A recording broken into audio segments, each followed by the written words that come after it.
Chapter 38, The End of Uncoordinated Video. Judy Hunnsicker balanced several concerns as she raced the What's Up sedan to Memphis. Her immediate focus was on maneuvering an electric car through traffic. She had never driven a Batmobile before, and it felt foreign to her. It was so quiet and smooth. Those were desirable qualities, except that sleepy motorists were more likely to doze off while driving an electric car. A 32-ounce cappuccino kept her awake, even though she did not have a remedy to counter the electric car-induced loss of equilibrium. Judy's second concern was Bob Henderson. He could get in big trouble for allowing a female agent to sleep in his room, and of course, he was a married man. She couldn't fib about her whereabouts. Lying was an FBI career killer. Of course, she would appear on hotel security cameras, and her FBI cell had a tracking device on it. But she was hoping that Agent in Charge Horton would be grateful for her helping the team, and he would keep inquiries to a minimum. Judy stopped at a Walmart and purchased an imitation pocket cot. Bringing her own cot would relieve a lot of tension over sleeping arrangements. And if push came to punch and FBI administrators, or worse, Bob's wife questioned the slumber patterns, she would produce her Walmart receipt. Judy also mulled her uncoordinated video assignment. The team had come so far since their dismal performance in Texas. They placed greater emphasis on preparation. Measure twice, cut once. Every source was to be contacted by the phone team prior to the agent's arrival. Judy and Agent Clemens would retrieve storage media, and when necessary, they would transfer data onto their mobile storage devices. Judy was anxious to start the investigation. Bob Henderson would be a gracious, if frugal, host. He treated Judy to dinner at McGee's, a barbecue shack located a few blocks from the hotel in West Memphis. Bob Fibber McGee was a snarly 5'2", almost elderly white man who'd been selling barbecue most of his life. McGee's did the bulk of their trade and takeout. They had 4 tables wedged into the tiny area in the front of the store that were usually occupied with diners. Bob placed the order for the 2 of them, and they straddled the booth with their backs pressed against the wall so as to be able to observe anyone who entered the cramped dining room. Bob ordered the jumbo-sized ribs for both of them, along with coleslaw, macaroni salad, potato salad, baked beans, and potato chips. Judy ate all of her ribs, but Bob would cart about half of his dinner back to his room where he would toss it in the fridge. They would wipe their hands in packaged towelettes that heated to 130 degrees upon opening. They would make fun of the patrons' looks, and they would giggle like schoolgirls. Back at the hotel, Judy set up her pocket cot as Bob set the panorama to Instructional Tango. He then slipped into the bathroom and emerged wearing full dress tails. Judy felt a bit underdressed, but Bob put her at ease. She stayed in her dark pantsuit and slipped off her shoes. She had never tangled before and looked forward to learning the steps. 3 walls were devoted to an instructional couple, the internationally famous Ivan and Tina Ocañez. The ceiling became a dance globe, and the carpet remained a carpet. Music flowed from dozens of speakers. Judy took to the mimic mode, and within an hour she could say that she knew how to tango. Bob clicked a switch, and they were transferred into ballroom mode. Dozens of brightly dressed ladies danced with handsome men in tailcoats on 3 hotel walls. With each wall projecting a different image of an Olympic ballroom, Judy lost herself in bliss. She could not remember when she had had this much fun. Minutes turned to hours, and midnight pounced on the gleeful couple. With pulses still racing and sweat still flowing, Judy and Bob collapsed at the dining room table. There they divided up the leftover ribs and followed it up with coconut cream pie. Judy studied Bob's lean figure. He really did look like he walked out of a black and white movie. There were no slim Americans anymore. Even distance runners looked bigger than those black and white actors. Studying Bob, Judy could not recall the last time she had seen a grown man with that kind of physique. He was a vanishing species. Bob put a bittersweet accent on the evening by reminiscing about his dancing days. He and Debbie had met on the dance floor. They had entered dance contests, and dancing strengthened their bond.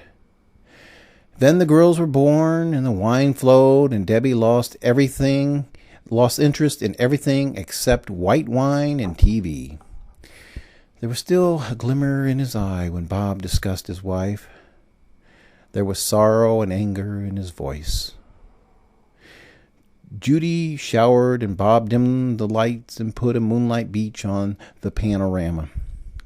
Judy crawled into her pocket cot and programmed her personal cell, her bureau cell, and her pocket cot timer to 5:30 a.m. Bob climbed into a pair of vertically striped red and white pajamas that reminded Judy of a certain brand of toothpaste. She observed that the striped pajamas made Bob appear even skinnier. Judy awoke with her first alarm, and she obviated the other two from sounding. She folded up the pocket cot in seconds and threw it in her suitcase and tiptoed to the bathroom. She wet her hair and then took a seat in the built-in instant styler and lowered the dome over her head. She pressed the switch and voiced, "Haley Comet. You have selected Haley Comet. Is that correct?" "Yes," said Judy. In under a minute, her hair resembled the famous actress's do from the second remake of Casablanca. Subtle red highlights streaked Judy's not-quite-shoulder-length hair. Judy left Bob a thank-you note, and she called a cab. She arrived at the FBI field office at 6:30 a.m. Judy knew that she would be grilled by security.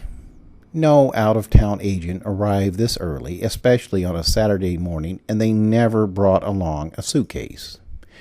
The boorish guard made her wait outside while he summoned reinforcements. Judy's suitcase was gently placed in the back of a bomb recovery vehicle. Her weapon was confiscated, as was her FBI identification. An NFL-sized guard met Judy on the sidewalk, and he donned rubber gloves to rifle through her pocketbook as she absorbed the Memphis morning heat. Judy would be rescued an hour later.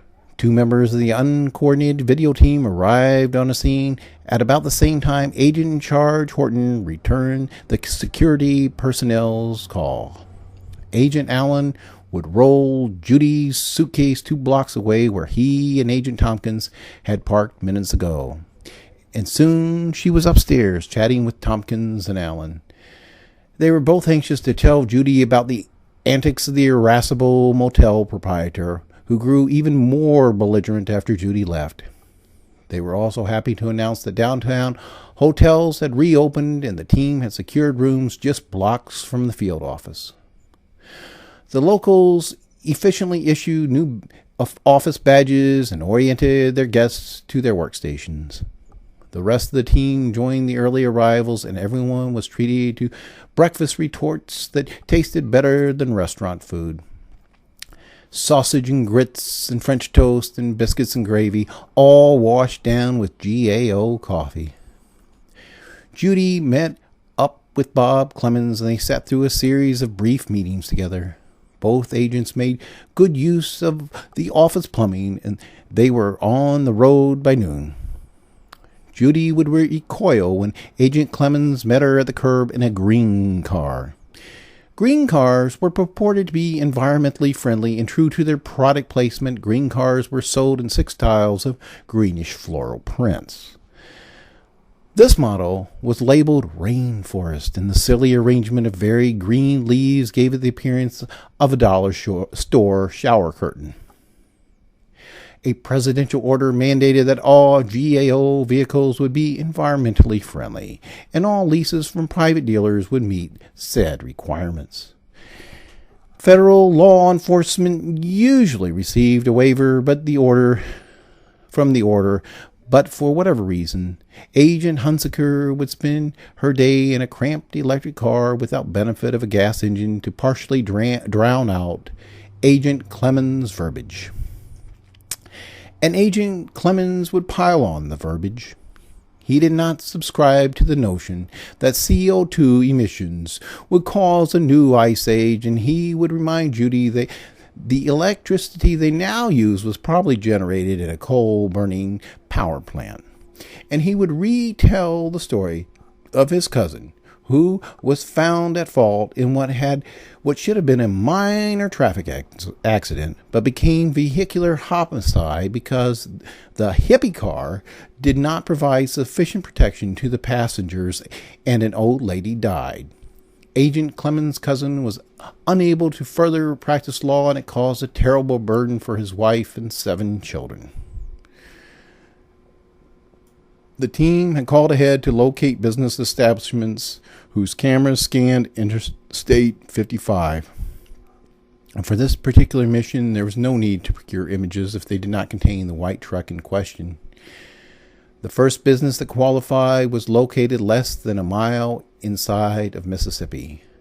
Buckys featured a manicured parking lot on the outside and orderly aisles of sparkling merchandise on the inside. There was a steady flow of customers at the counter and at the pumps. Agent Clemens parked in a far corner of the lot, and he and Judy put on their bureaucrat faces and power walked across the pavement.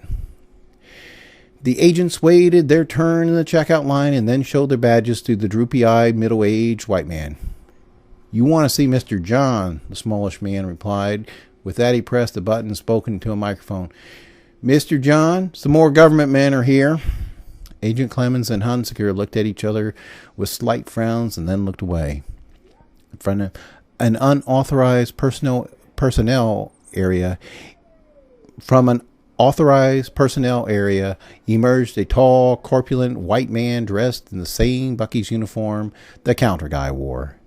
Mr. John introduced himself, and badges were shown, and the 2 agents followed the manager to his cramped office. Mr. John sat in the only chair, and the 2 agents stood in the doorway. "You're not going to play Indian giver, are you?" The 2 agents looked at each other and then requested an explanation. Mr. John pointed to the computer cube under the desk.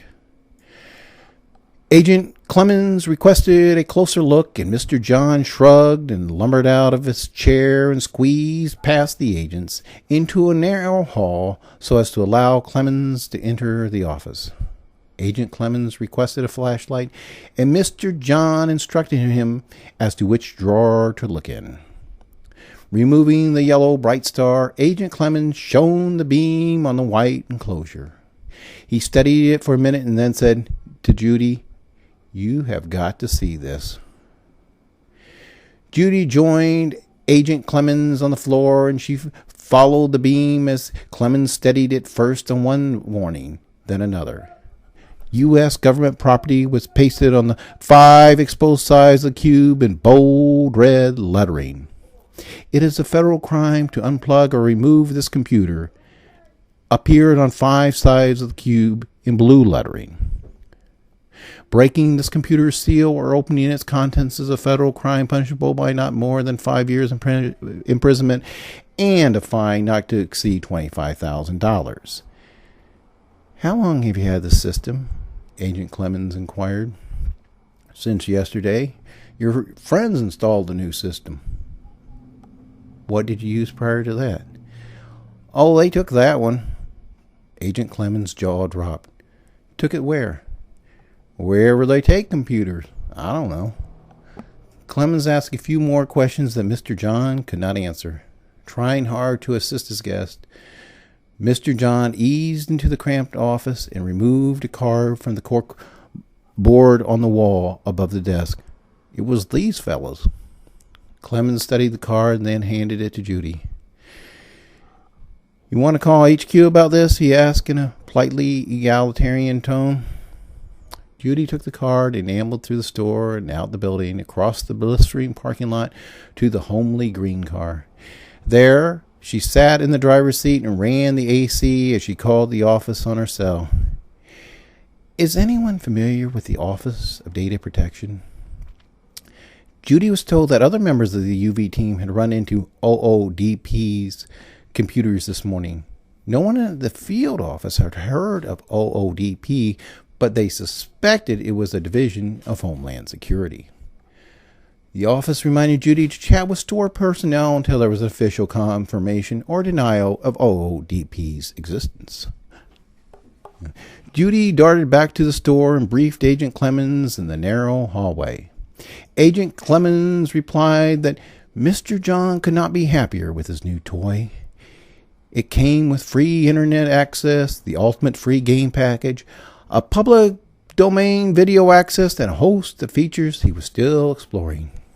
The security cameras now fed to some external site. Mr. John reported that the one downside to the new system was that inventory and cash register activity was also fed to some government site. "But I'm not the owner. I'm just the manager," he stated in a flat tone, and Len laughed uproariously. Judy's bureau cell beeped a call. "Agent Hunnsicker." It was Agent in Charge Horton. Yes, OODP did indeed exist, and yes, they were a division of Homeland Security.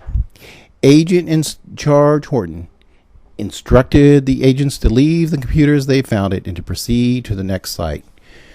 The agents thanked Mr. John and then drove off to a Speedy store about 5 miles downstream on I-55.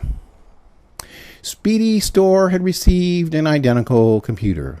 So too did Steve Shell and Chubby's truck stop. Around 2 p.m., the duo received instructions from HQ. Suspend operations and return to the field office. Silently, Agents Hunnsicker and Clemens rode back to Memphis. They both knew the UV team was circling the drain. They had been outflanked by a smaller, quicker, smarter agency with better ideas. This was not the sort of thing they would want to highlight in their resumes. As they pulled into the parking garage, Judy summarized their fate. "It's been nice riding with you, Kimosabe." Agent Clemens glanced at his partner and frowned. "Kimosabe? Was that a Bruce Lee movie?"